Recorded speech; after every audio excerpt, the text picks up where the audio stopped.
Republican Party claims to be against cancel culture, number one. Number two, the Republican Party claims to be a big tent party where they welcome all this different stuff, different views, different people. But they don't actually do that. And there is a very interesting new article that the Wyoming Republican Party is no longer recognizing Republican Congresswoman Liz Cheney as a Republican. This is the very cancel culture that they claim to be against. Look at this. The Wyoming Republican Party voted to no longer recognize Liz Cheney as a member of the Republican Party. The state party central committee, I like that, 31-29 vote followed similar votes by Republican officials in roughly 1/3 of Wyoming's 23 counties. It's laughable to suggest Liz is anything but a committed conservative Republican, said Jeremy Adler, a Cheney spokesman. The vote marks the Wyoming Republican Party's second rebuke of Cheney following her vote to impeach former President Trump for his role in the January 6th attack on the U.S. Capitol. She is facing a quadruple primary challenge in Wyoming. But what's very interesting about this is that very uncontroversial things get you canceled by the people who say don't cancel. The right says we don't do cancel culture. Cancel culture is bad. What did Liz Cheney do? She voted what she believed was her conscience in terms of Trump's January 6th impeachment. And she says Trump lost. She's still a Republican. She still voted with Trump. I think it was 93% of the time. This is a committed Republican, a devout Republican. But saying Biden did win is something that can get you canceled by the modern Republican Party. Now, if this were reversed, if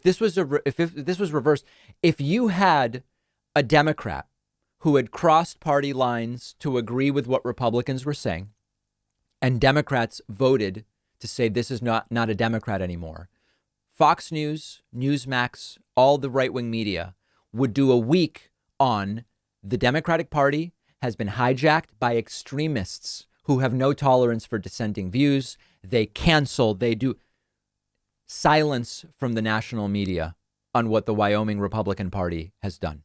Now, the truth is, the Republican Party actually was captured by extremists starting in, you can go back to the 80s, certainly by the time Newt Gingrich becomes Speaker of the House in 1994. It's a cult.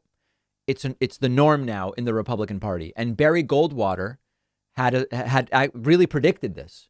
Barry Goldwater said, mark my word, if and when these preachers get control of the Republican Party, and they're surely trying to do so, it's going to be a terrible damn problem. Frankly, these people frighten me. Politics and governing demand compromise. But these Christians believe they are acting in the name of God, so they can't and won't compromise. I know. I've tried to deal with them. And of course, Barry Goldwater was right. And it's been not only pastors that have taken over the Republican Party, but just conservative Christian individuals in great part who want to see a Christian version of Sharia law be the ruling sort of doctrine of the United States, and extremists of other kinds as well. Goldwater predicted one piece of it, but not even really the full scope. It's actually even worse than Barry Goldwater has predicted. So there it is. Liz Cheney canceled by the party that is about stopping the cancellation they claim the left is doing. We'll have more on this on our Instagram. You can find that at David Pakman Show on Instagram. You can also follow me on Instagram at david.pakman.